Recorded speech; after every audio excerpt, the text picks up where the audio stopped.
So how has your week been? Fantastic. I'm glad to know that your week was awesome. I had a very good week as well.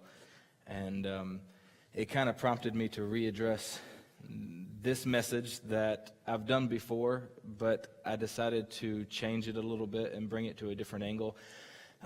Because how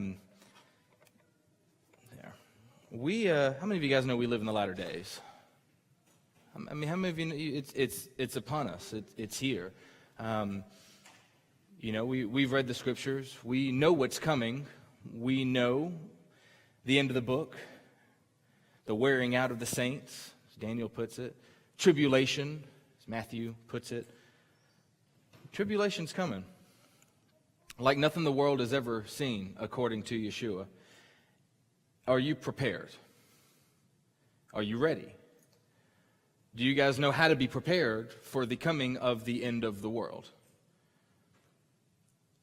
What's the biggest priority? Is it shelter? I mean, shelter is pretty important, right? Maybe guns, ammunition. They got a lot of green tips right now for sale, right? Water purification systems, pure water, clean water source. You guys don't live in the city, do you? Do you? Because the only safe place is out in the Ozarks, or at least past the mountains of Tennessee. You guys realize this, right? That's the only place that you can be safe. Why? Because you got to protect your family.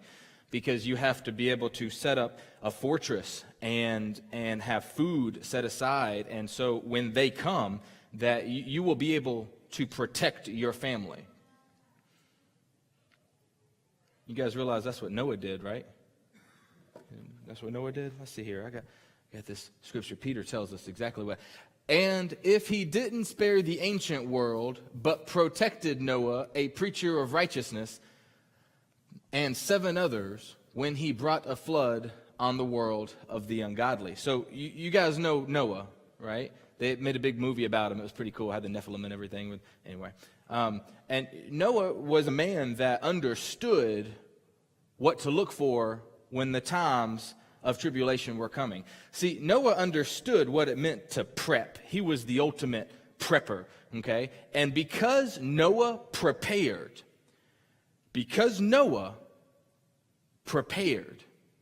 he was saved. But that's not what Peter says. See, Peter says, speaking of God, if he didn't spare the ancient world, but he protected Noah, a preacher of righteousness, and 7 others, when he brought a flood on the world of the ungodly.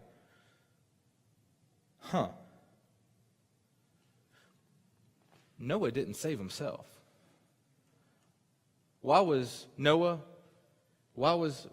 favored by God? Because it says he was a preacher of righteousness. What does that mean? Long story short, he was someone who was intent on furthering the kingdom of God, even if he was the only one. That was his mission. His mission was to say, okay, Father, what is your will? And I will do it. I will walk in faith. Now God did tell Noah to build an ark.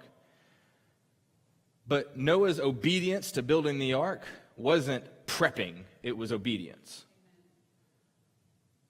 Noah wasn't storing guns up and having all his rifles ready and water purification system ready and all his freeze-dried food. You know, that good stuff that astronauts eat. We need that stuff. Add some water to it. That's not what Noah did. He obeyed. He didn't prep. Now, some of you know that I'm kind of a prepper, kind of, sort of. Jenny and I have the little bug-out bags, and we got the food, and we got water purifier systems, and, we may or may not have guns. I want to make it very clear right now, we don't have these things to prepare for the end of the world. We have them just in case. And no, I don't have guns just in case I need to have a shootout. You're not going to survive a shootout with anybody. No, we have guns for hunting and whatever.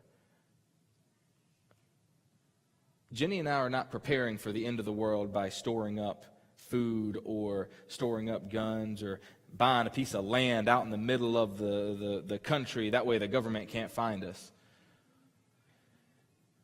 If the Father tells us to do that, then guess what? We will obey. But I'm not going to rearrange God's plans for me and my family for the end of the world by taking it upon myself to think about how I'm going to fulfill the role in the end of the world, if we're even in the end times. Some of you know I had a scary experience this past week. Tuesday morning, I woke up around 6:30 in the morning. I was very confused. Long story short, I couldn't speak. I could not use my words. I couldn't barely use my hands. I had a lot of stroke symptoms. Went to the ER. Had a head CT. Could barely talk. Couldn't barely remember my wife's name, much less tell her I loved her, even though I knew she was my wife and I did love her. Brain was not functioning. Head CT, chest x-ray, lots of blood work. Man, he took a lot of blood. And long story short, I'm fine. Everything's good. What most likely happened, or what did happen, is I skimmed the diabetic coma, if you will. My blood sugar dropped something very, very, very low in the middle of the night. Never happened before in the past 10 years. And my body was starved of sugar for an extended period of time, and my brain started to shut down, essentially. And it's fascinating because when I was laying there in the ER, after the head CT and doctor coming in and out, and what's this, what's that, had a headache and all this mess, I didn't care so much about Facebook anymore. I didn't. I didn't care so much about a couple of the bills that Jenny and I might be a little behind upon. Suddenly, that's not a big priority anymore in my life, laying there thinking that I might die. This might be it. I didn't even get a chance to say goodbye to my son.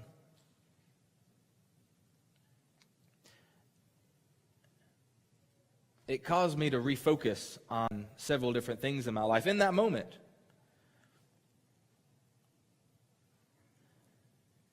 Did I actually fulfill my purpose on earth?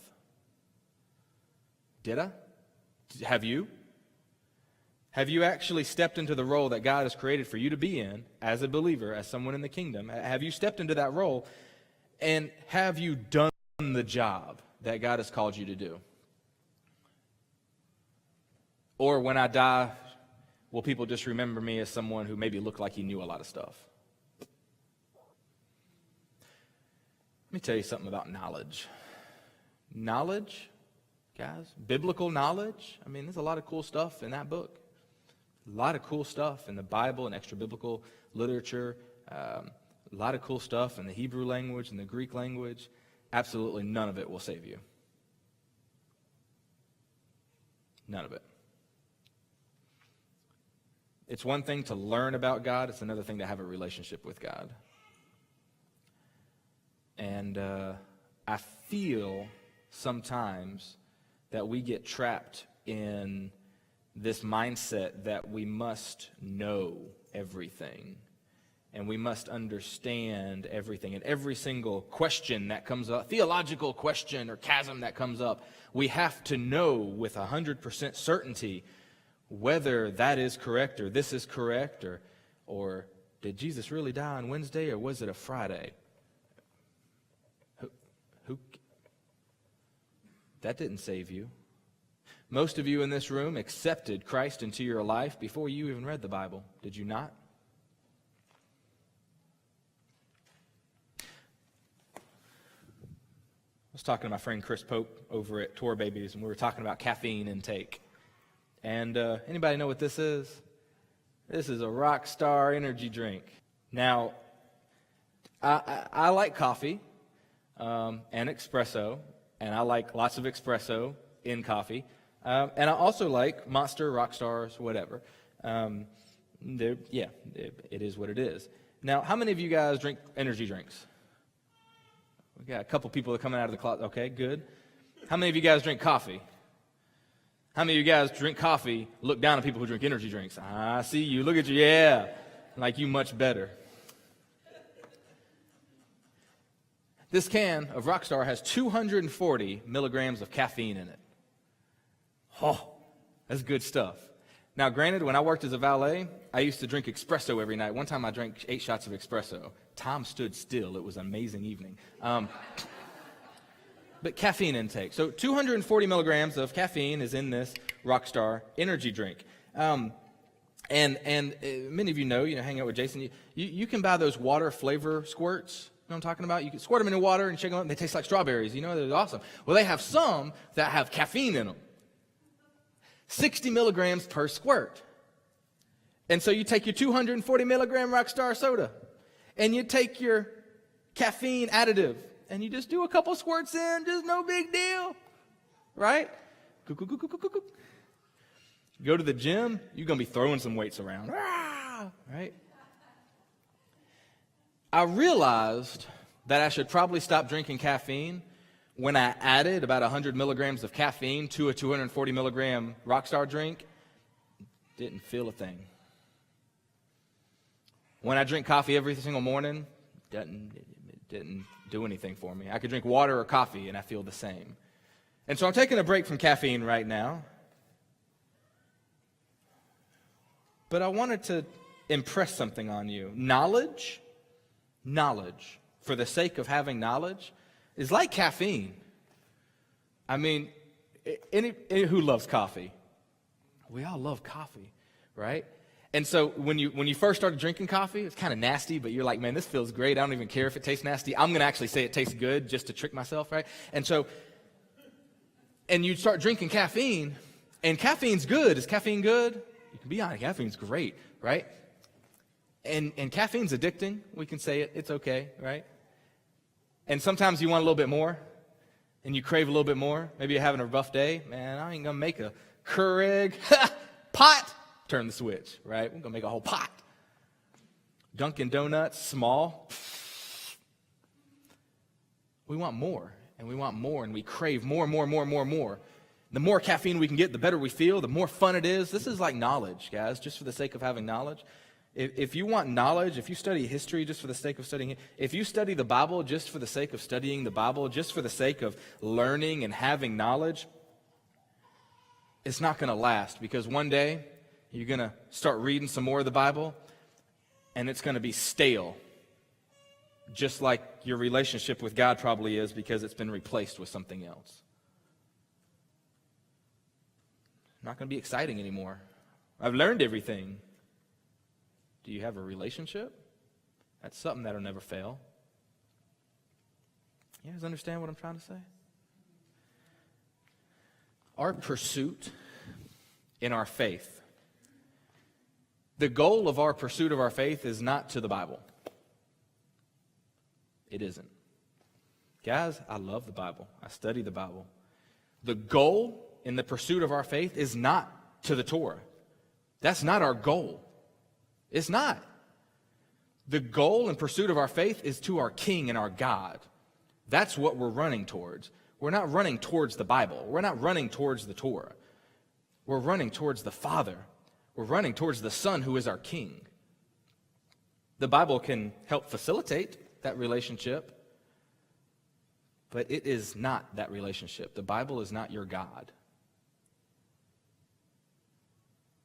If you treat it as such, it's idolatry. So yeah, I'm taking a break from caffeine for a while. For a little while.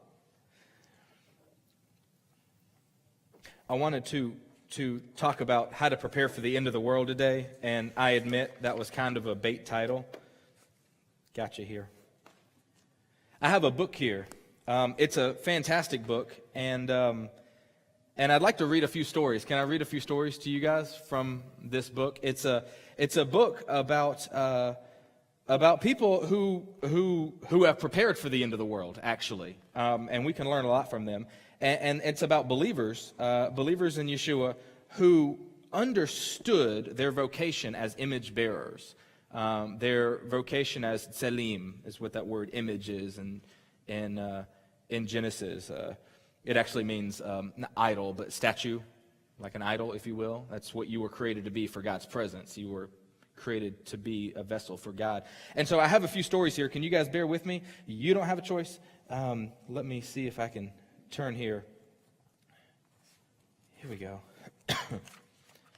Here we go. This one is called I Am a Soldier of Christ.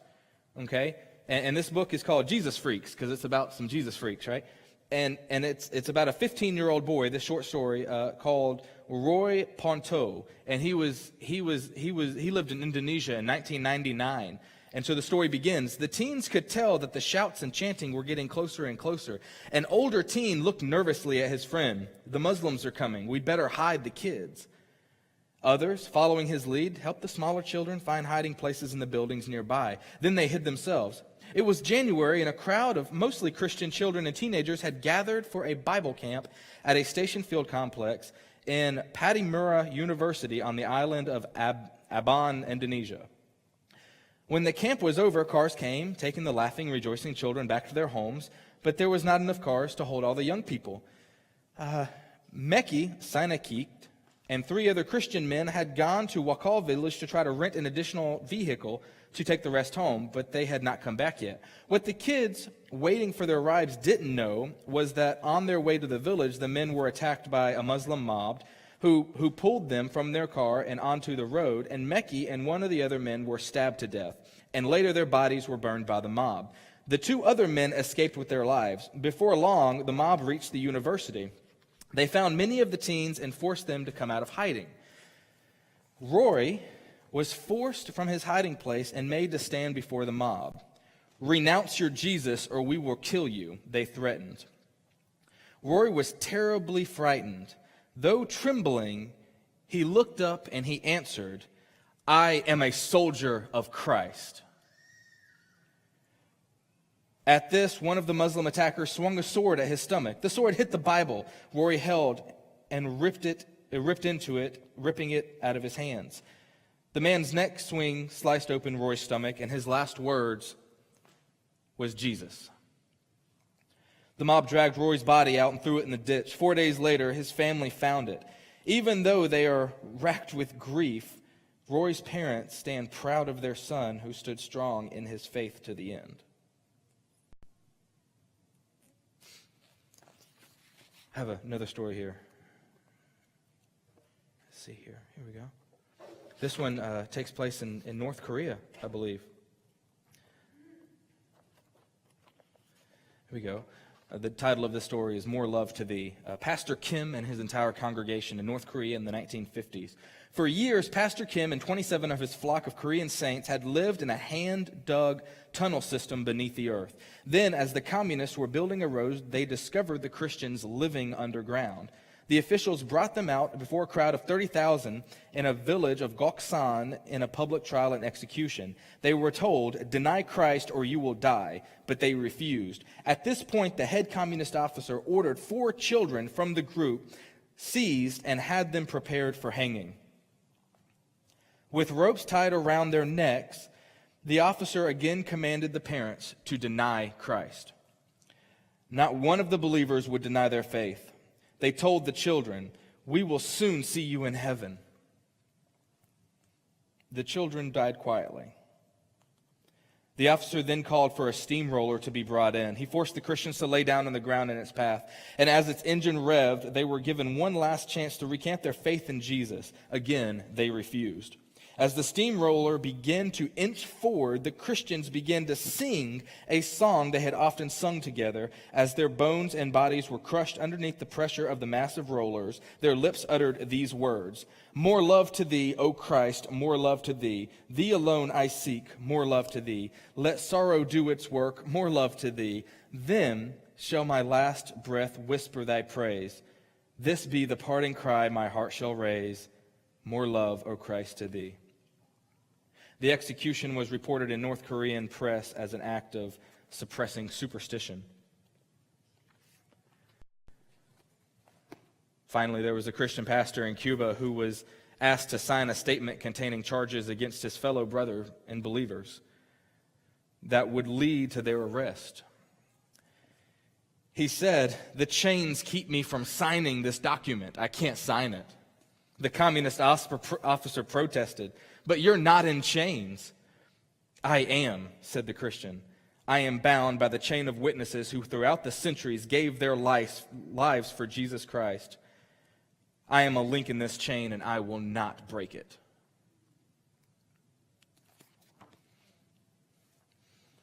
How to prepare for the end of the world? Maybe we should start by reading about the people who have went through it.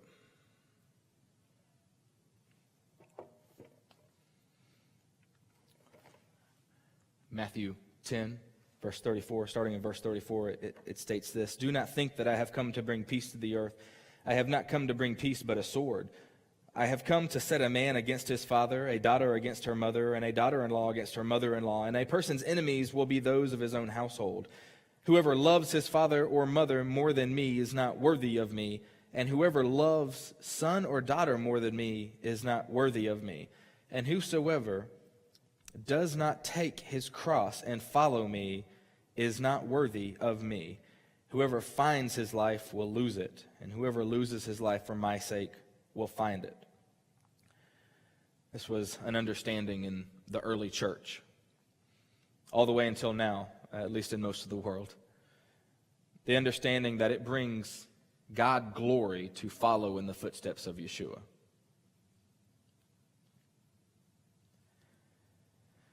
Whoever does not take up his cross and follow me is not worthy of me. It's hard for us to take this saying seriously because, as if the disciples didn't really know what Yeshua was talking about when he said this, because, he said this before he was crucified, right? So, did they really understand what he was talking about? Yes, they really understood what he was talking about. Both Josephus and Cicero, the Roman orator, used to say that the most cruel and terrifying penalty and the most pitiful of all deaths is crucifixion. Why? Because that was the number one, that was the top execution that the Roman Empire could pull on someone, especially a revolutionary. What do you think believers were? Revolutionaries. See, Yeshua on the cross, he was killed between two what? What were they? The two guys? There were two what? Thieves, right? It's translated thieves. So the Greek word in there actually means revolutionary. So, they may have been thieves, but most likely they were revolutionaries. They were opposing the Roman government. Yeshua's kingdom not only opposed the Roman government, opposed every single power it be in that current present age. And his followers, we have a new king. It wasn't too long before this that Judas the Galilean proclaimed himself to be the Messiah in the early first century, and basically got into a skirmish with the Roman Empire, and of course he was defeated. But 4,000 of his followers were crucified right outside of Nazareth. The disciples understood very well what Yeshua was saying when he said the words, "You need to take up your cross and follow me." It didn't have as much to do with, "Hey, I'm going to be crucified," as it did with, "You're going to face death for living a life proclaiming the righteousness of God in a world that hates him. You will be killed."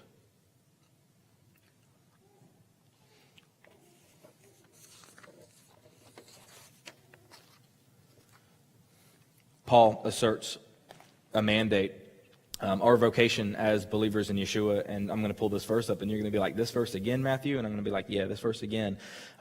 Our job. See, why I always pull this verse up, and it's in 2 Corinthians 5, is because in order to do our job, we need to know what our job is, right? Everybody? Okay, fantastic. So 2 Corinthians 5:18, "And this is from God." So do we need any more authority than that? "Who reconciled us to himself through Christ and gave us the ministry of reconciliation. That God was reconciling the world to himself in Messiah, not counting people's sins against them, and he has committed to us the message of reconciliation. We are therefore Messiah's ambassadors, as though God were making his appeal through us. We implore you, on Christ's behalf, be reconciled to God." Did you guys catch that? You're ministers. You've been given a ministry of reconciliation. Every single one of you are ministers. If you're in the kingdom, you have a job to do. It's to minister to the world. What am I supposed to minister to the world about? You're supposed to minister to the world about the fact that God has reconciled himself to them, not counting their sins against them. Guys, we said this at Passover, and I want to reemphasize it now because we're going to be doing a series on this in a few weeks. And Paul says that we've been redeemed from the curse of the law. Do you guys know what the curse of the law is? At the end of Deuteronomy, it states basically all the blessings and curses of the Torah, and the curses climax, essentially. They climax at exile. If you continue walking away from God, you will be scattered throughout all nations. Right? This was the punishment that was given to the kingdom of Israel by the Assyrians. This was the punishment that was given to Judea through the Babylonians. And they never really came out of exile. And it was also the punishment given to all of mankind in the garden, exiled from God's presence. You've been redeemed from the curse of the law. The curse of the law is exile from God's presence. What were you redeemed from? You were redeemed from being away from God. That's what that verse is indicating. Why do you think that your sins had to be forgiven? Well, because the witness of you being in exile, apart from God, is your sin. If the sin is taken away, then guess what? The exile's ended. All of it. It's done. It's done. Not just the exile in Judea, not just the exile for the kingdom of Israel, the exile for all mankind from the garden, from God's presence. That was the passion of what Paul was preaching about the gospel. See, we have the four gospels, and they tell us exactly how everything happened, and then Paul comes up and tries to reemphasize, listen guys, what the things that you're missing in there are the biggest deal. We have a king now who is reigning over all the earth. He has been established, and we get to be in his kingdom, and we have reconciliation with God. That's the gospel. That's it. And that's a big deal. Do you guys know? I read one scholar. He was writing, and he did a translation of the New Testament from the Greek, and he asserted that Christ, the term Christ. Do you guys know what Christ means? Messiah means Messiah. In Hebrew, it means Mashiach or Messiah, which means anointed. In Hebrew, it means the anointed one. Okay, and so we typically stop at that. We're like, oh, the anointed one. Okay, well that's pretty cool. Yeah, he's the anointed one. The anointed what? The anointed what? He's king. That's what the messianic figure was. He is king. And so this one scholar translates every time Christ shows up in the New Testament, he translates it King Jesus. Rightfully so. Imagine going to all the world saying, listen, you have a greater king now. Not the kings that are ruling over you in this current present evil age. Not Caesar, not the Roman Empire. No, you are equals in this greater kingdom. And let me tell you about this king named Yeshua.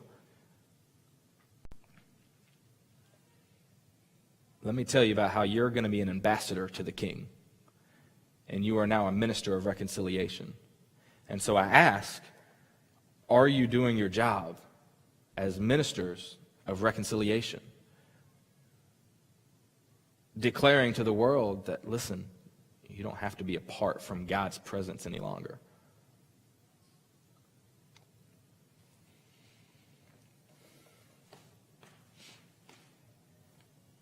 Why couldn't the apostles walk away from the horrible deaths that they experienced? You guys know the traditions of all the apostles and disciples and how they died? We're fixing to review them. Don't worry. You won't miss out. Just deny Yeshua and you'll be saved. You won't go through this horrible. You will not be burned alive. You will not be crucified. You will not be stabbed. We're not going to bash your skull in with a club. Just deny Yeshua. We will not hang your children in front of you if you just deny Yeshua. Why didn't the Koreans act in this way? They could have gotten away with it. Hey, we deny him. We don't want to die. a steamroller, singing, "More love to thee, O Christ, more love to thee."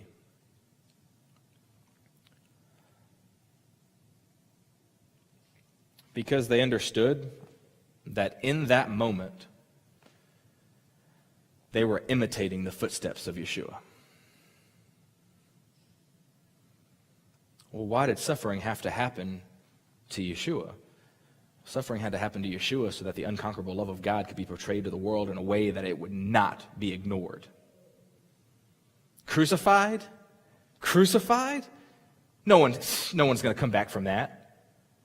Crucified? Yeah, he'll give it up then. He'll want a quick death. He'll want a quick death. He'll repent when he's on the cross. Don't worry, we'll put him up there. Father, forgive them. The worst torment anyone could ever go through in the Roman Empire. Father, forgive them. They know not what they do. Guess what you're called to do? You're supposed to follow Yeshua. Well, I mean, I don't know if that... No, that you're supposed to follow Yeshua. Why do you think during the time of Nero, Christians didn't just deny the faith? The earliest Christian persecution, outside of Stephen, of course. Not too much longer than that, Nero got up. And Nero's persecution of believers was so bad that there are people today that believe that was the tribulation. Preterists, right? And they make some valid points when they start talking about the knowledge of Scripture and everything. Nero, whenever he wanted to light up his garden, go grab a Christian, coat him in wax, and light him on fire so I can see my garden at night. The earliest believers understood that the world could not take anything from them.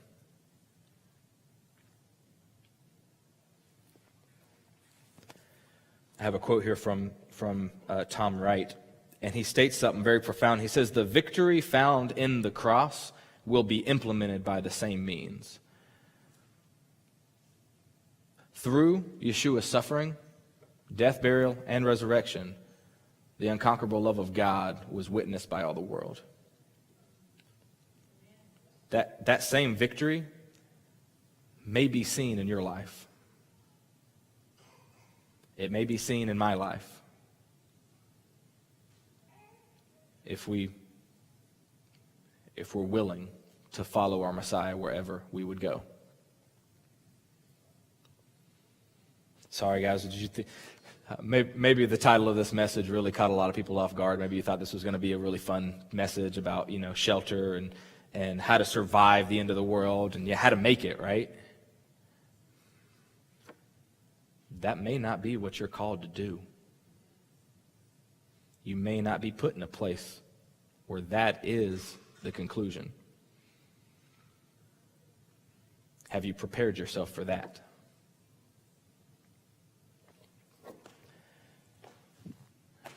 John 21:18. We're fixing to go through John 21, and I love it because this verse at the very end, he's talking with Peter, and they're having breakfast. And truly, truly, I say to you, when you were young, you used to dress yourself and walk wherever you wanted, but when you are old, you will stretch out your hands, and another will dress you and carry you where you do not want to go.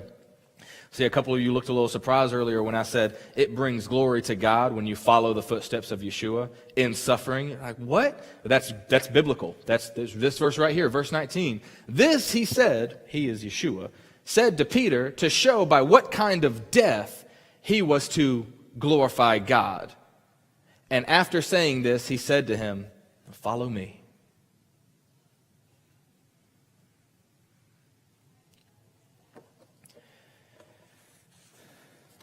Amazing. We're all about following Yeshua.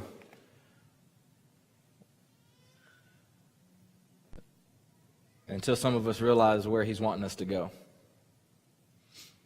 Peter, you sure you love me? Yeah, I love you. Are you sure you love me? I love you, Lord. I mean, you kind of denied me 3 times. No, forget about it. Do you love me? Tend my flock, feed my sheep. You got this. Yeah, I'm good. I'm going to follow you wherever you go. All right. This is the way that you're going to glorify God through your death. Follow me.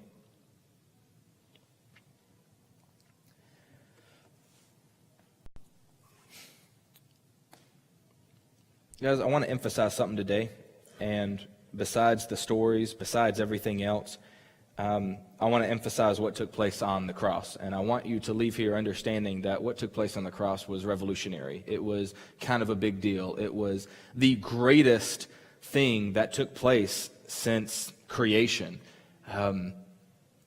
Let me tell you about this. We talk a lot about how great Passover is every single year because we commemorate the exit from Egypt, right? And we come out of Egypt and the Passover land was and the 10 plagues, and we went through the Red Sea and did all this stuff through Egypt, and this was fantastic. Do you guys realize that in the first century there was an expectation of a greater exodus to come that was to be heralded in by the King, the Messiah, the Anointed One, and he was going to be the one that was likened unto the prophet Moses, right?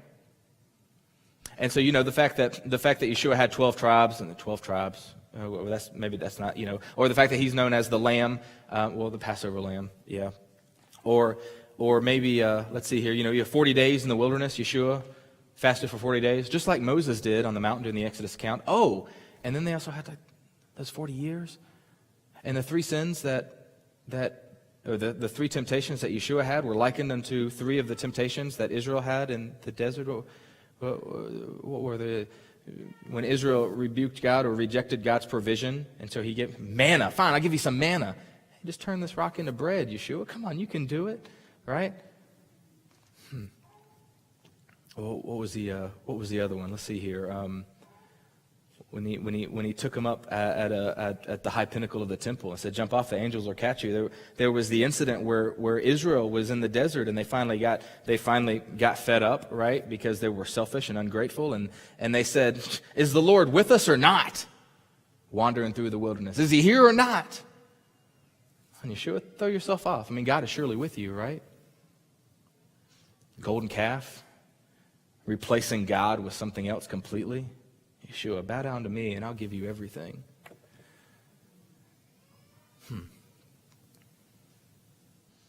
The connections. And then the Last Supper. I have been waiting to eat this Passover with you. Why did Yeshua die on Passover? Thank you. Was it for forgiveness of sins? Because Passover wasn't about forgiveness of sins. Yom Kippur was, if we wanted to do that. Yes, Yeshua died on Passover because Passover was a festival of freedom.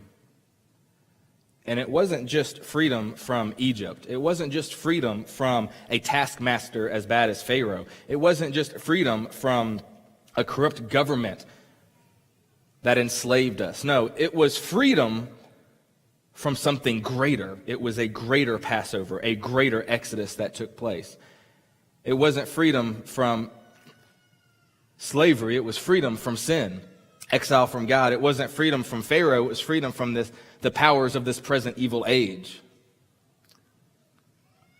So when you leave here today, despite everything else we talk about, I want you to understand that what took place on the cross should never be minimized in any conversation that you have or in any thought that you have, and it should never be replaced with something more valuable, because that's it.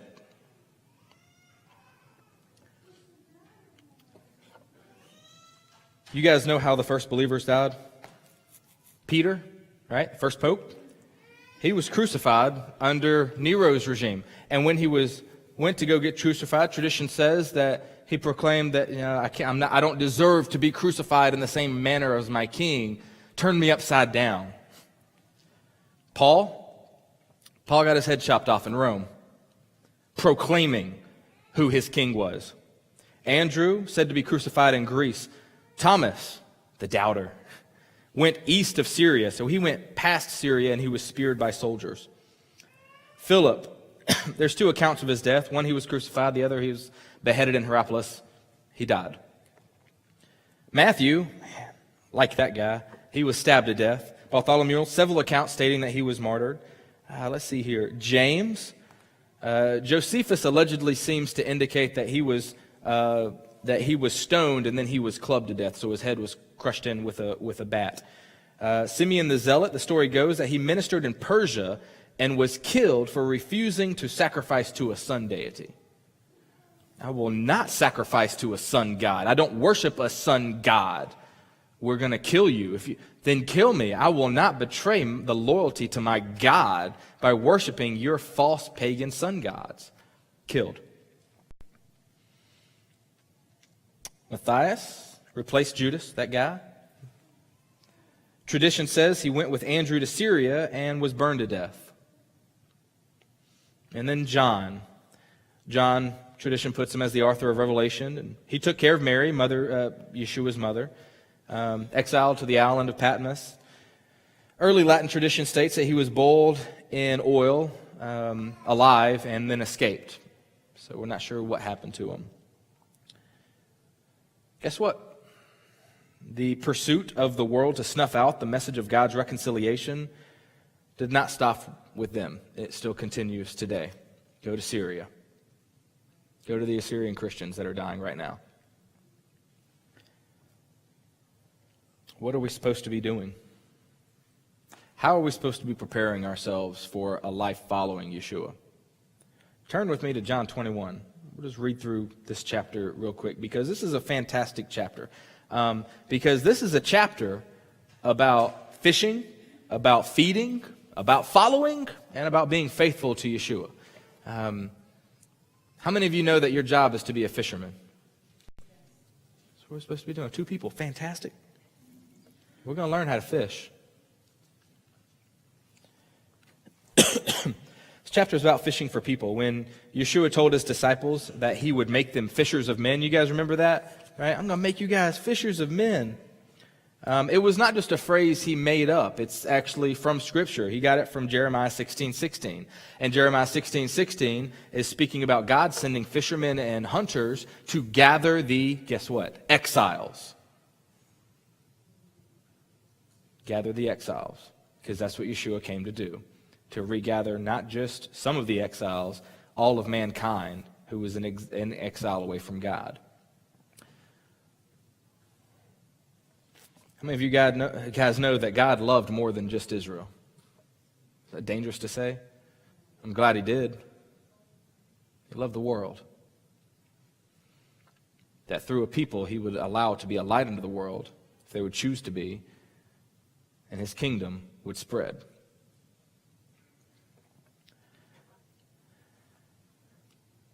So John 21 takes place after the resurrection, of course, and in Matthew, he tells his disciples to go to Galilee and wait for him. So they go to Galilee, and then they start fishing again because that's what they do best, right? And they've just went through a very traumatic time in Jerusalem and having to go through all of this and hiding out and escaping and all that ordeal. And now they're finally getting back to a normal type of life, if you will. Something familiar. They're getting on a boat and, hey, let's go fishing. And so, let's see here. Yeah, chapter 21, starting in verse 1. You can read along with me here. There we go. After this, Yeshua revealed himself again to the disciples by the Sea of Tiberias, and he revealed himself in this way. Simon Peter, Thomas, called the twin, Nathanael of Cana in Galilee, the sons of Zebedee, and the 2 others of his disciples were together. Simon Peter said to them, I am going fishing. They said to him, we will go with you. That sounds like a great idea. They went out and got into the boat, but that night they caught nothing. Just as day was breaking, Yeshua stood on the shore, yet the disciples did not know that it was Yeshua. Jesus said to them, children, do you have any fish? And they answered him, nope. He said to them, cast your net on the right side of the boat, and you will find some. What a fascinating lesson right there. You got these guys, are they pro fishermen? They know what they're doing, right?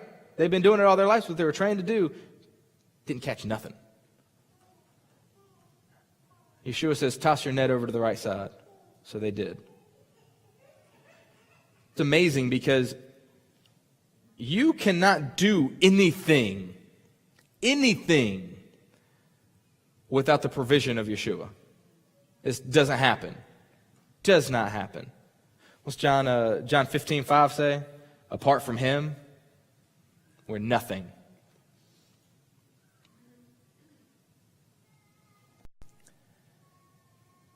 You can do a lot of good things in your life. You can be a good fisherman. You can do a lot of great things. Humanitarian aid. You can be a nice person. You can love your neighbors. You can love your enemies. But if you're not doing it holding the banner of Yeshua, guys, it's just like drinking a rock star drink. It doesn't have any lasting effect. The purpose is to be a vessel of God's love, is to be an ambassador of Yeshua. And so we have these fishermen. In order to fish, you got to have Yeshua. So not only does Yeshua give the instruction, but he gives the resources. Look at the very next verse. So they cast it, and now they were not able to haul it in because the quantity of fish. That disciple whom Yeshua loved, he wrote the book of John, therefore said to Peter, "It is the Lord. It's the Lord. He's out there." When Simon Peter heard that it was the Lord, he put on his outer garment, for he was stripped for work, and threw himself in the sea. The other disciples came in the boat, dragging the net full of fish, for they were not far from the land, but about 100 yards off.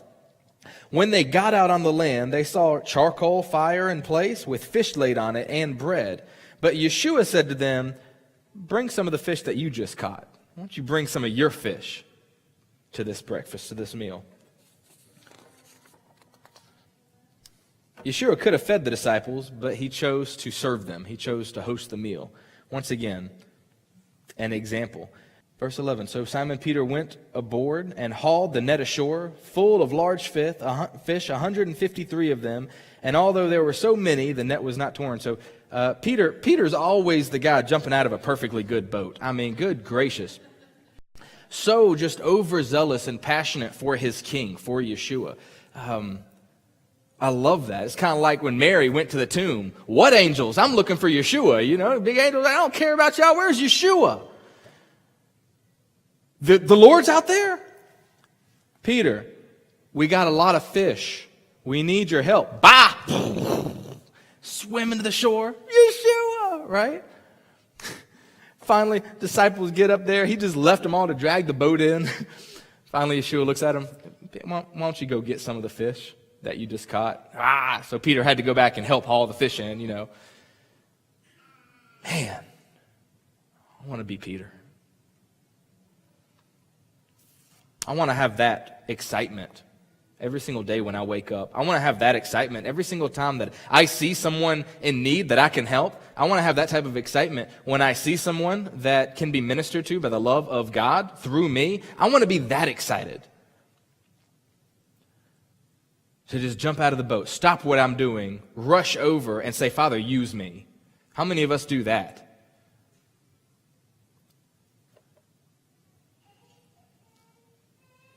Amazing what would happen to the kingdom if that was our focus.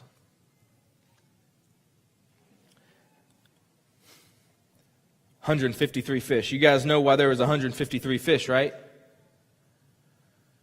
Because that's how many fish they caught. I was reading IVP and Zondervan commentaries about 153, and it said, you know, there have been attempts made for gematria and numerology and all that mess, but both commentaries state and make a valid point. Everywhere in the scriptures, especially in the Tanakh, where God did a miracle, whether he defeated an army or, you know, or gave food or whatnot, the numbers often seem exaggerated, even if they weren't, to show that it was God, not man. So 153 is here, possibly just because they counted, and that's how many there were. And they were big fish, and the net didn't break. Yeshua said to them, "Come and have breakfast." Now none of the disciples dared ask him, "Who are you?" They knew it was the Lord. Jesus came and took the bread and gave it to them, and so with the fish sandwiches. And this was now the third time that Yeshua had revealed to the disciples after he was raised from the dead. Yeshua gave them instructions. Yeshua gave them the resources. And Yeshua gave them the ability to carry a big old net of fish onto shore. This was all about Yeshua. This was all about his kingdom. And if we look in between the details, we see something quite profound. This was more than just a breakfast. This was an example of what Yeshua was leaving his disciples to follow. And then he gave them the honor and privilege of joining him in his work and obeying his instructions.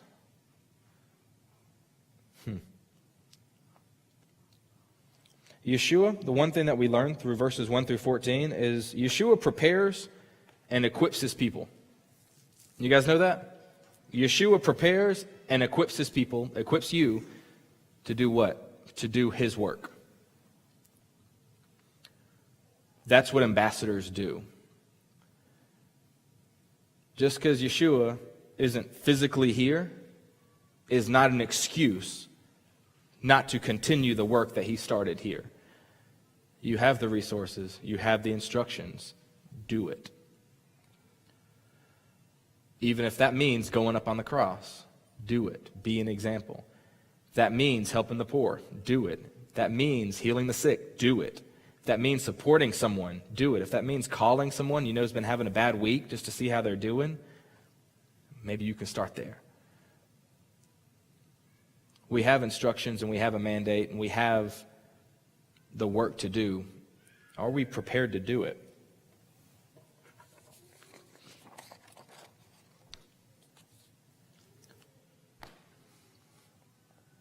When they had finished breakfast, Yeshua said to Simon Peter, "Simon, son of John, do you love me more than these?" He said to him, "Yes, Lord, you know that I love you." He said to him, "Feed my lambs." He said to him a second time, "Simon, son of John, do you love me?" He said to him, "Yes, Lord, you know that I love you." He said to him, "Tend my sheep." He said to him a third time, "Do you love me?" And he said to him, "Lord, you know everything. You know that I love you." Yeshua said to him, "Feed my sheep." If you love Yeshua, you will take care of his flock. That's the message. You will tend the flock, you will feed the flock. Every single one of you has been called to spread the kingdom of God throughout the world. Is there something stopping you from doing it? Is there something stopping you from being that ambassador at your workplace, in your own home, out at the supermarket? We need to identify these things, these walls that we have up, so that we can fulfill the role that we have. If Yeshua was here right now asking you, "Do you love me?" would you say yes? I mean, I sure would. Then do my work.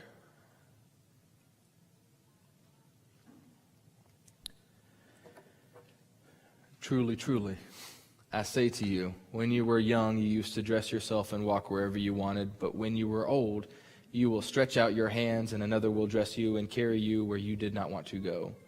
This he said to show by what kind of death he was going to glorify God. And after that, saying, "Follow me." I say all this to state this one point. You've been hired. You're not waiting on your vocation. You're not waiting on your job interview to get approved. You're not waiting on the letter to say, "Hey, guess what? You're hired." You're not waiting on God to review your resume because it wasn't that great to begin with. You were hired. You're employed as part of the kingdom of God. Do you understand the weight that carries? What will it take for us to realize what kind of weight that does carry?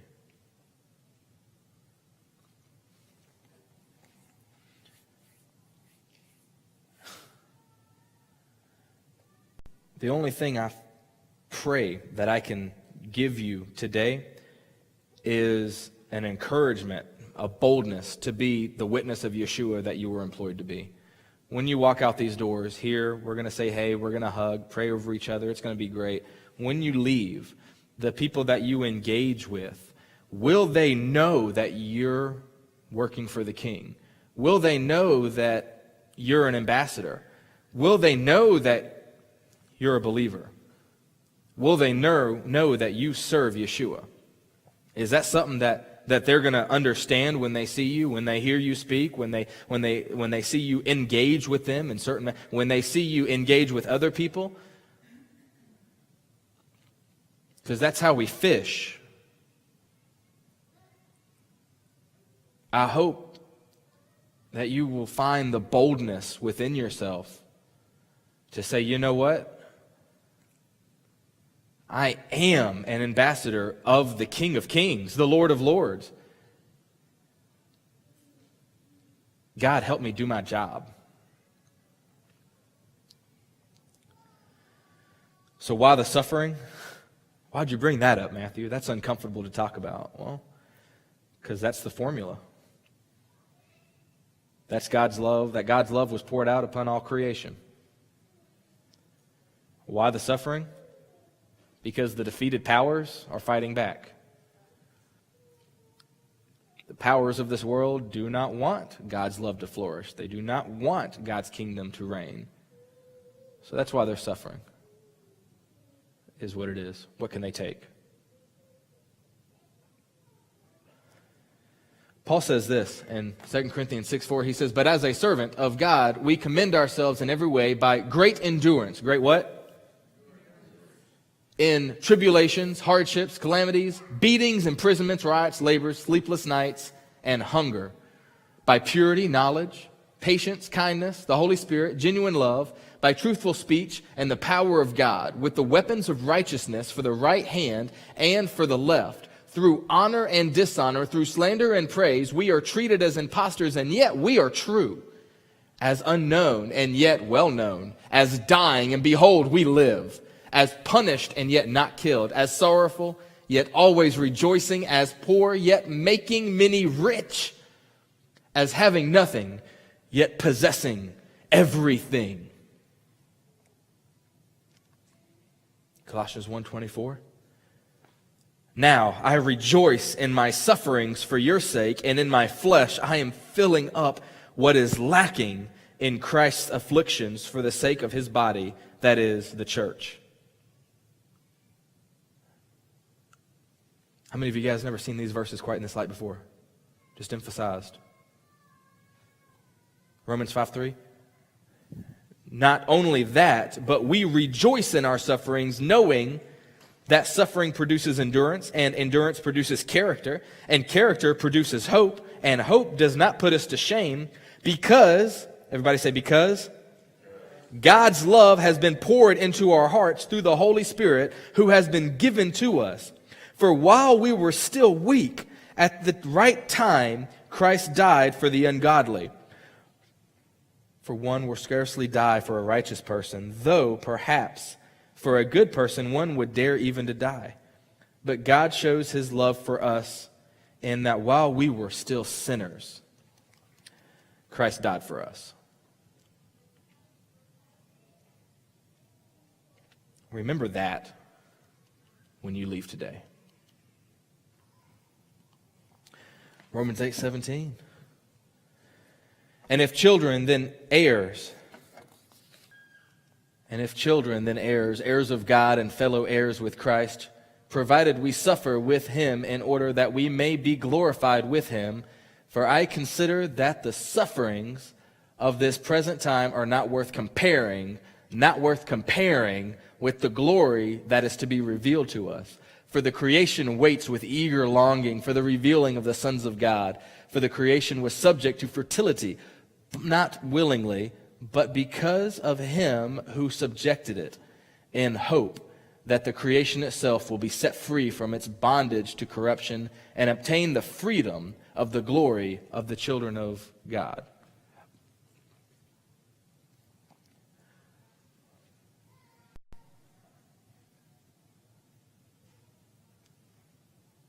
I wonder, have we forgotten these things?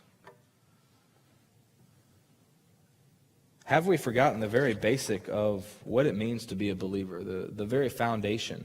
Have we forgotten I mean, guys, studying Hebrew is cool. Don't get me wrong. I love it. And Greek's really fascinating if you dig into Greek. Have we forgotten our first love?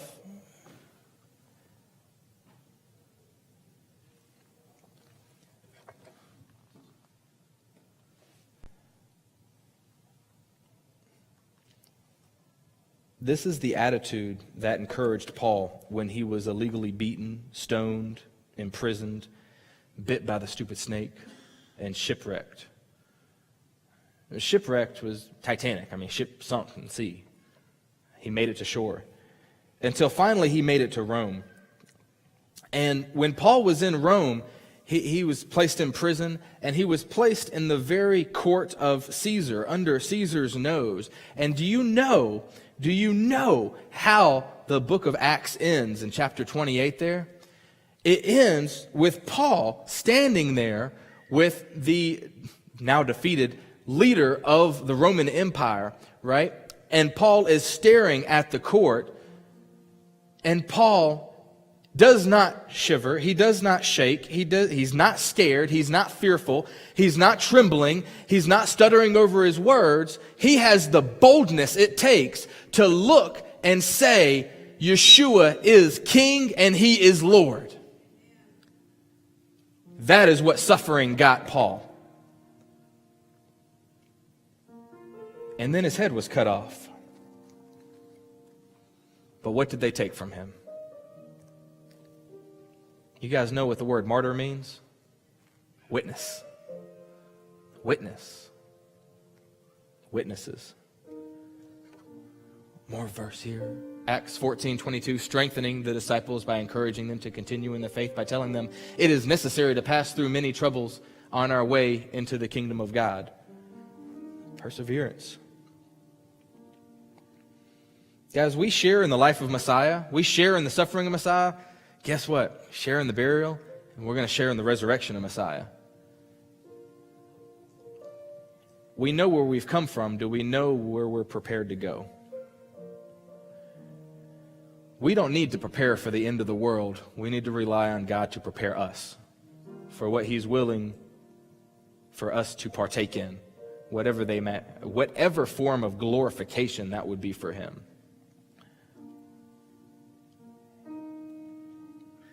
Guys, there's one verse here, John 16:33.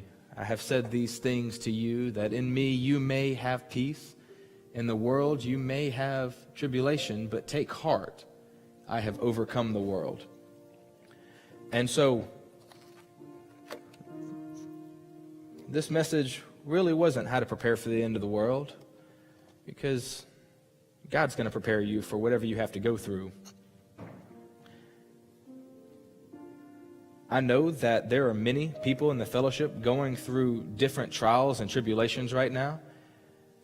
Maybe none of you facing martyrdom yet, but perhaps the stress, the anxiety, the things with your family feel like such at times. And so what I wanted to facilitate today is for the prayer team to come up. And if you have a need today, if there is an obstacle in your life, maybe you just need support for boldness. Maybe you just need support to stand. Maybe you just need support with taking down those walls that are keeping you from fulfilling the role of what God has called you to do, or the person He's called you to be in your life. Guys, this is what the fellowship is for. We can get up here and we can talk, we can sing songs together, but community, right here, this is what I value here. And so, if that's you today, I would ask that you come.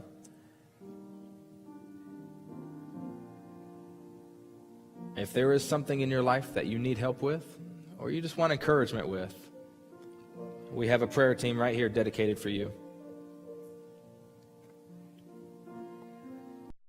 Hey guys, I'm Matthew Vanderels, pastor at Founded in Truth Fellowship, and I really hope you enjoy this message. If you'd like to write us, you can do so at Founded in Truth, P.O. Box 38042, Rock Hill, South Carolina, zip code 29732.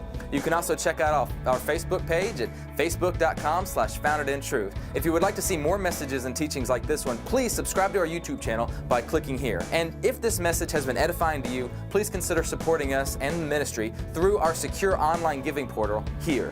This will ensure this message, along with many others, will continue to reach those who find themselves far from God.